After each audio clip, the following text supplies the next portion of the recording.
मेरी सोच है फेयरनेस होनी चाहिए, न्याय होना चाहिए। हम कास्ट सेंसस की बात कर रहे हैं, डरो मत। लोग माइनॉरिटी की संख्या को कम दिखा रहे हैं कि जाति गणना के बगैर पता नहीं चलता।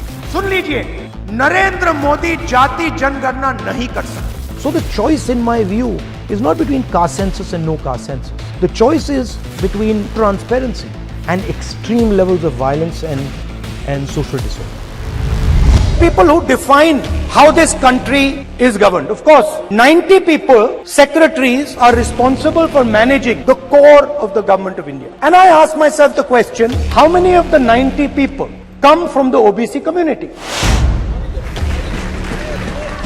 And I was shocked and shattered by the answer. आज दिल्ली पुलिस की भर्ती निकाल रखी है तो उसमें 27% ओबीसी का कोटा है और वो मात्र 5.5% दे रहे हैं। ये कहाँ का न्याय है? मैं कास्ट सेंसस को, जाति जनगणना को एक्सरे कहता हूँ। हर व्यक्ति को वोट देने का, अपने देश को चलाने का अधिकार दिया गया। आज हिंदुस्तान के सामने सबसे बड़ा सवाल, हिंदुस्तान का धन किस प्रकार बांटा जा रहा है, कितना धन किसको मिल रहा है।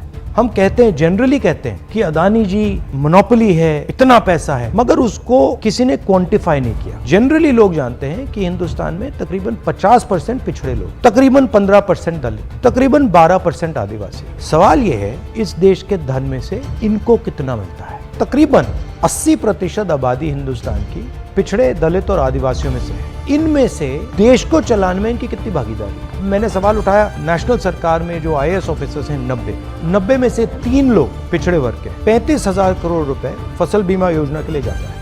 कहां से आता है? GST से आता है। मतलब OBC के जेब से, गरीब जनरल कास्ट के जेब से, दलित और आदिवासी के जेब से। कहां जाता है? 35,000 करोड़ रुपए नरेंद्र मोदी 16 कंपनीज को देते हैं। ओबीसी की क्या हिस्ट्री है? वो जो आपकी हिस्ट्री है उसको दबाया गया है। 50% आबादी है, उसको कुचला गया है और आपको बताया गया कि भैया आपकी कोई हिस्ट्री नहीं है।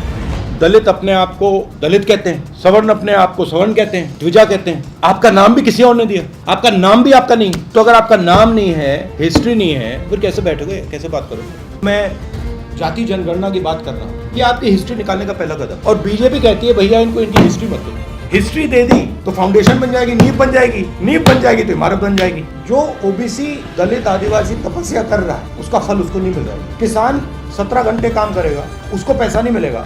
शिक्षा के सिस्टम पर कंट्रोल नहीं होगा, तब तक ये शिक्षा का सिस्टम आपका काम नहीं करेगा। और जब वो शिक्षा प्राप्त करेंगे आगे तो उन्हें अपने हथियार के बारे में जानकारी होगी, उनको ये जानकारी होगी कि उनके पास कितना अधिकार है। मुझे लगता है भारत में सभी की तरह उनके पास भी अंतिम हथियार शिक्षा ही है। बीजेपी का तो यही, भारतीय जनता पार्टी का एक ही काम है, लोगों को भिड़ाना, लोगों को लड़वाना।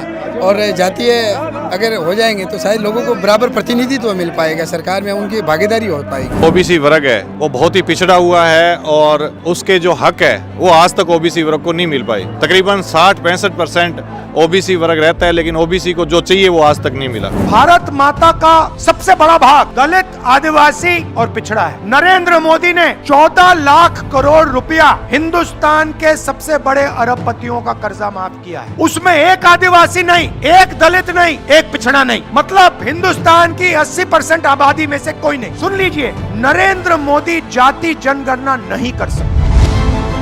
कुछ भी हो जाए, जाति जनगणना राहुल गांधी कर सकता है, कांग्रेस पार्टी कर सकती है। कांग्रेस आएगी तो सबका भला करेगी, गरीब का भी, अमीर का भी। ये सरकारें क्या करती है? कास्ट सेंसस देश के पिछड़े लोगों को, देश के गरीब लोगों को साफ बता देगा कि भैया देखो, पूरा का पूरा फायदा अदानी जी को हो रहा है। मेरी सोच है फेयरनेस होनी चाहिए, न्याय होना चाहिए। तो जितना पैसा नरेंद्र मोदी जी ने अदानी को दिया है, उतना पैसा अगले 10 साल में हमें हिंदुस्तान की गरीब जनता को देना। The vision is social welfare 2.0 and I am at no point saying that there is no space for corporates. Absolutely there is. You have a fundamentally important role to play. But ask yourself the question, how many of your employees are OBCs? How many of your employees are Dalits? How many of your employees are Adivasi? And believe me, they have skills. So you're wasting huge talent in India. You're wasting huge management talent. You're not even seeing the surface of the talent in India. So the choice in my view is not between caste census and no caste census. The choice is between transparency and extreme levels of violence and social disorder.